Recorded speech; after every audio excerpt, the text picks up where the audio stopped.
Bonjour à tous, j'espère que vous avez bien commencé la semaine. Nous voilà dans un nouveau décor, c'est celui de l'auto-hypnose. Le cours d'auto-hypnose qui se passe au centre Aurora et qui s'est passé, puisque à l'heure où je vous parle, on a terminé dimanche le cours en entier, niveau 1, avec de nouveau de belles transformations, de beaux apprentissages, et puis surtout des personnes qui sont maintenant autonomes à leur santé et à leur développement personnel.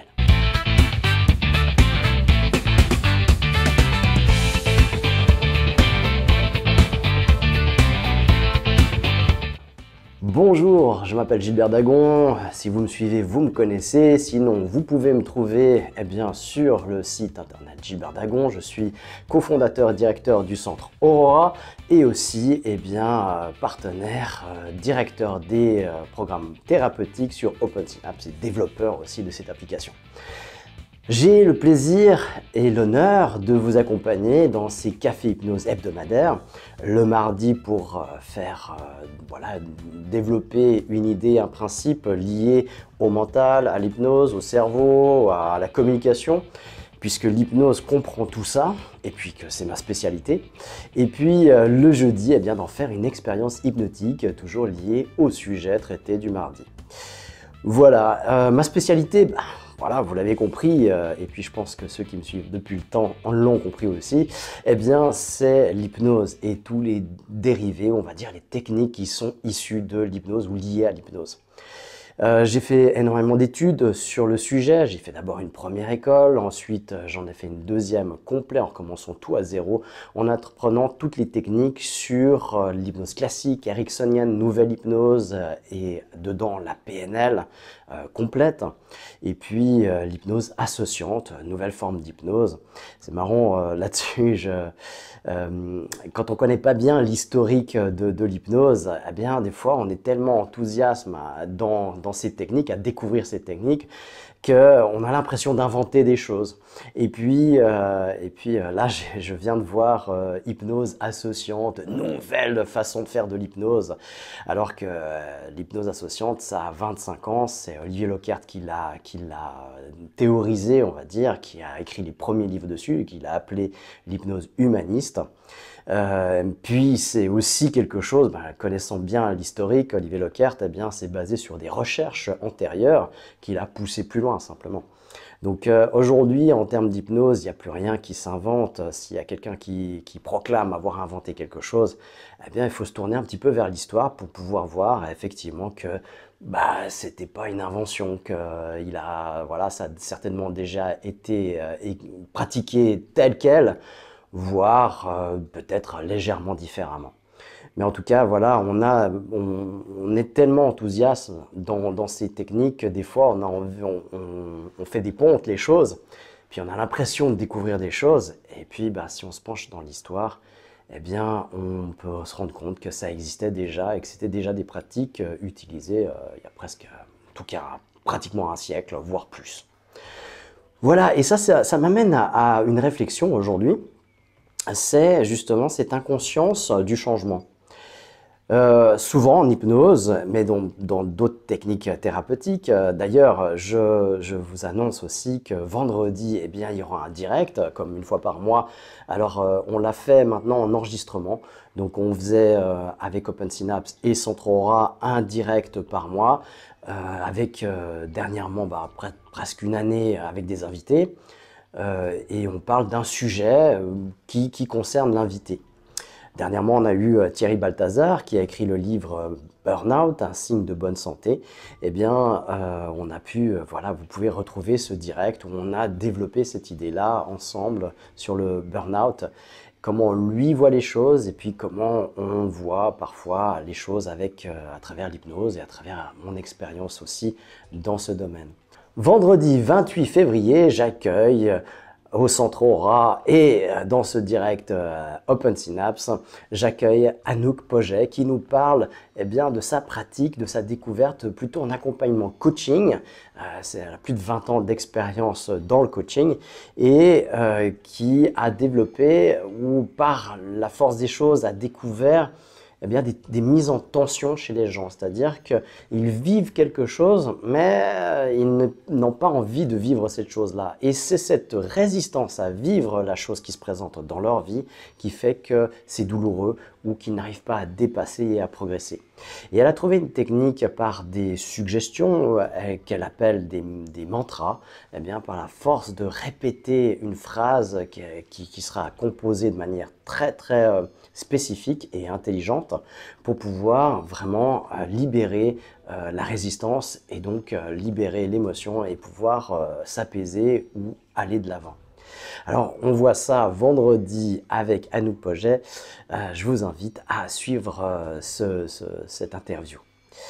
Voilà, et donc dans cette interview, elle mentionnait l'effet aussi de sa technique, de sa pratique sur ses clients en coaching et qui, tout à coup, n'avaient pas conscience qu'ils s'étaient libérés de quelque chose. C'est comme si l'effet se fait tellement de manière subtile ou de manière naturelle, comme une reprogrammation, que la personne ne se souvient même pas d'avoir été dans un autre état que le nouvel état qu'elle a atteint. Et ça, c'est quelque chose que je retrouve très souvent en hypnose. Des gens qui étaient phobiques la veille et qui se rencontrent plus tard quand on se revoit éventuellement, parce qu'aujourd'hui, une phobie, c'est vraiment réglé en une séance. Mais quand on se revoit, la personne met des doutes sur la séance, sur l'efficacité.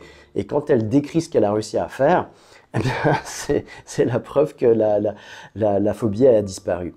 J'en prends pour exemple cette personne qui avait peur des araignées et qui mais vraiment viscérale. Donc elle avait dû prendre sa voiture pour aller travailler normalement et juste au coin de la porte, il y avait une araignée et elle l'a remarqué et donc impossible de passer la porte alors que c'était vraiment au coin de la porte. Elle a essayé d'appeler un petit peu au secours autour d'elle, mais personne n'était dans l'immeuble où elle habitait. Et donc, elle n'a pas pu avoir de soutien et elle était tétanisée. Et en plus, avec la culpabilité de ne pas pouvoir traverser cette porte, du ridicule aussi de la situation, parce qu'elle en était consciente, eh bien, voilà, elle était bloquée comme ça. Et ça lui a valu presque un licenciement, parce qu'elle a loupé le travail et donc elle s'est mise en danger aussi au travail à cause de ça.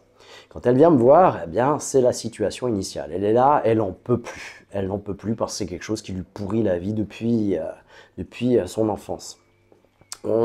La personne sait à peu près quel est le premier impact. Pas toujours.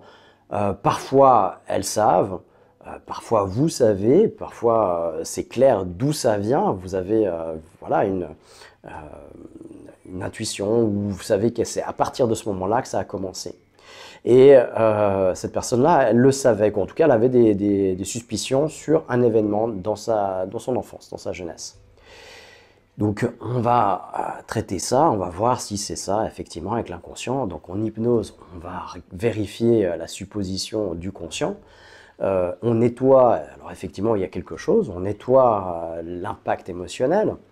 Et puis on revient. La personne, elle a un projet, c'est de partir faire un trekking dans la forêt amazonienne. Et là, elle sera au contact de grosses araignées, elle le sait. Et puis voilà, alors c'est pas garanti, mais c'est presque garanti. En tout cas, les stats indiquent fortement qu'il se pourrait et que ce serait bien de se libérer de cette phobie avant d'y aller. Et donc, c'est aussi son objectif. C'est vraiment ça qu'elle vise. Elle part. Et puis, quand elle revient, elle me recontacte. On prend contact ensemble pour voir comment ça a été, quoi. Et puis, elle me dit, ouais, c'était super, les vacances super bien passées, le trekking super bien. Elle me dit aussi qu'elle n'est pas sûre que la séance a fonctionné parce que le guide avait une mygale dans ses mains et puis la personne n'a pas pu prendre la mygale dans sa main. Elle a juste pu la caresser. Voilà. Donc une grosse mygale sauvage, hein, donc pas dans un vivarium. Donc voilà. Voilà des réflexions des fois qu'on a. moi je suis pas sûr de prendre une migale dans mes mains, peut-être la caresser, voilà.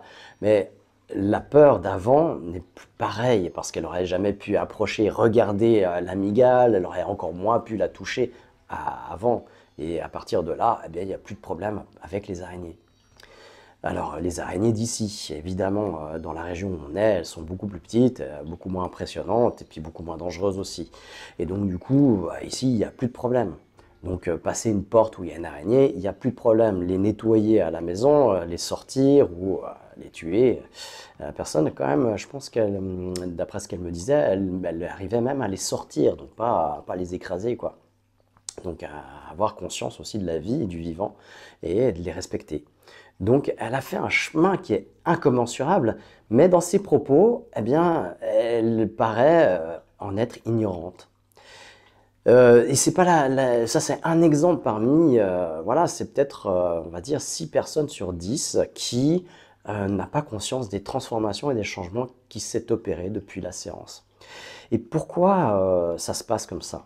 Eh bien, parce que les choses, c'est mon explication, j'ai pas d'explication absolue et pas, encore moins scientifique. Je ne crois pas que ça existe d'ailleurs des études là-dessus et qui pourraient démontrer ou donner une explication très cartésienne et scientifique. Mon explication toute personnelle, c'est que le changement se fait vraiment dans l'inconscient, là où la partie de nous avait programmé quelque chose. C'est elle qui a programmé par exemple la phobie. On ne fait pas exprès d'être phobique, et donc du coup essayer de guérir une phobie avec le conscient, c'est aussi débile que de chercher un objet ici alors qu'on l'a perdu là-bas. C'est la même chose. Il y a une frontière naturelle entre les deux parties de cerveau. Si la personne elle faisait exprès d'avoir peur, eh bien à ce moment-là on pourrait travailler avec le conscient. Mais elle ne le fait pas exprès. Et elle sait bien que c'est ridicule. Donc du coup, elle veut s'en débarrasser, mais elle n'y arrive pas. Il y a quelque chose de plus fort qu'elle. Il y a quelque chose comme un programme qui fonctionne malgré elle. Et on change ce programme qui fonctionne malgré elle. On le change et donc du coup, il fonctionne différemment malgré elle toujours. Et donc, elle n'en a pas conscience. Et parfois, elle en a à tel point pas conscience qu'elle ne réalise pas que sa vie a changé, que son comportement a changé. Et donc, son comportement, sa vie, évidemment. Et c'est parfois eh bien, l'entourage qui lui fait remarquer « Ah ben tu vois, tu réagis pas de la même manière. Eh, mais qu'est-ce qui te prend aujourd'hui? Tu n'as plus peur des araignées. » Puis la personne fait « Ah ouais, c'est vrai. » Ou voilà, des choses comme ça. Parfois, elle met aussi la barre très haute, comme voilà, les migales. On ne se rend plus compte qu'il y a une partie de notre cerveau qui en a peur naturellement et qui nous met en garde naturellement parce que c'est un réel danger. Et tous les insectes, pour le cerveau reptilien, est un danger, même une libellule ou une coccinelle. Et donc, il y a un point de vigilance qui va s'éclairer et qui va s'activer. On a vu ça aussi dans les manipulations par la peur et donc aussi par le neuromarketing. Quand on veut activer une attention particulière dans le cerveau de quelqu'un, eh bien, on place un insecte. Et à ce moment-là, eh bien, on a son attention, même si c'est un insecte qui est tout à fait inoffensif, tel qu'une libellule ou une coccinelle.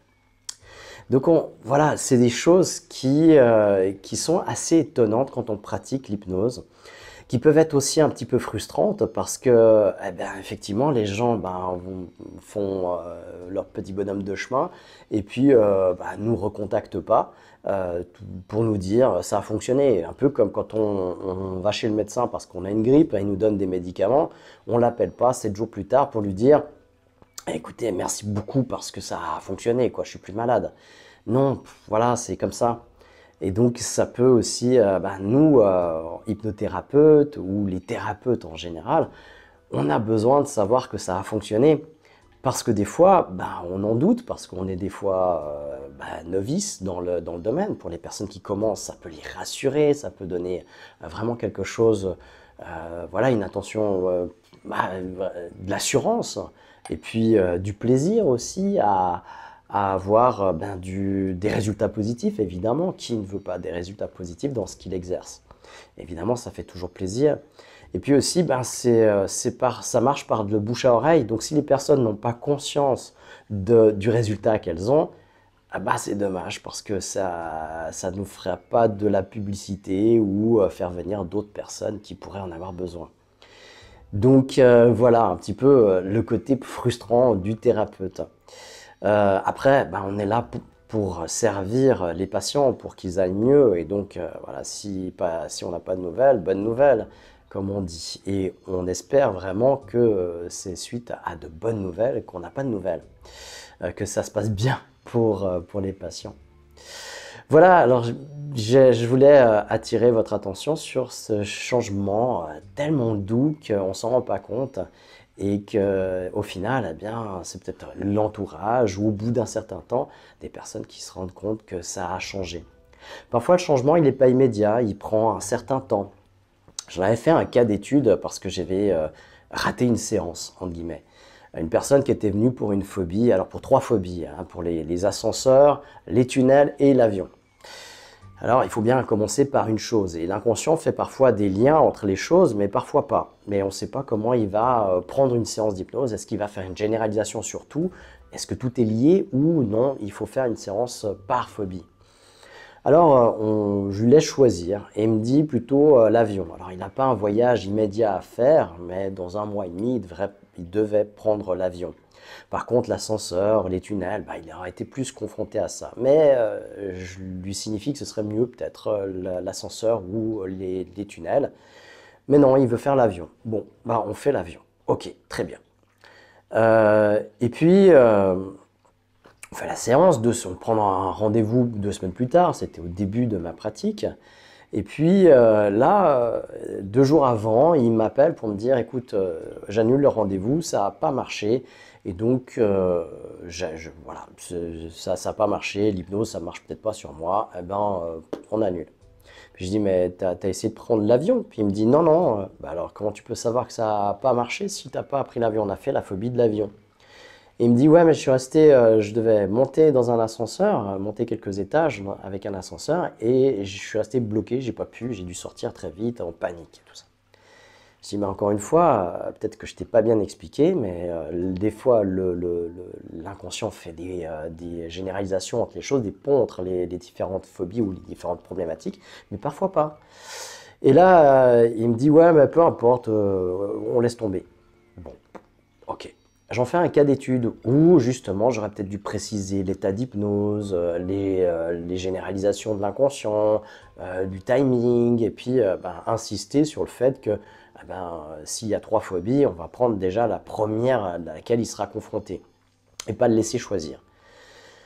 Je fais tous un cas d'étude et puis comme je suis avec un groupe dynamique de post-étudiants en hypnose, de jeunes diplômés, eh bien on travaille ça et puis je fais tout un cas d'étude que je partage avec plusieurs étudiants, plusieurs volets d'étudiants.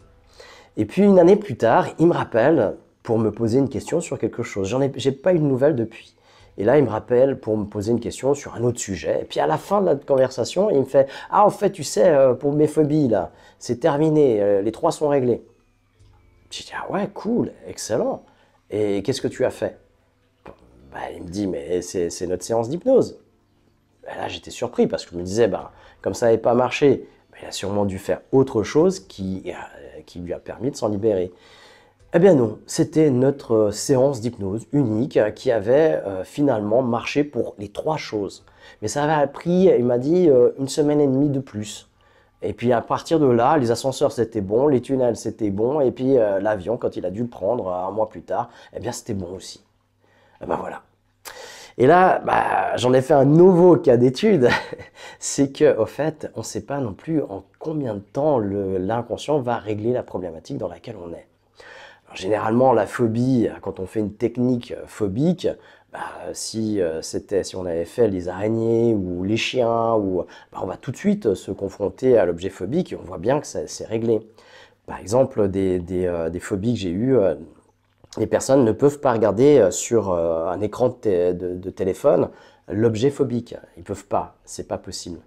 Donc déjà là, à la base, donc à l'anamnèse, quand on discute, on voit bien que c'est impossible. Et à la fin de la séance, je ne leur impose pas, je leur dis simplement, est-ce que vous pouvez, maintenant, vous avez l'impression que vous pourriez regarder des images sur votre téléphone. Et là, c'est à chaque fois, et c'est à chaque fois bluffant aussi, c'est à chaque fois à une hésitation comme ça, ou plutôt une introspection à l'intérieur qui fait ouais, on peut essayer. Je dis bien, je force pas, hein, c'est vous qui savez.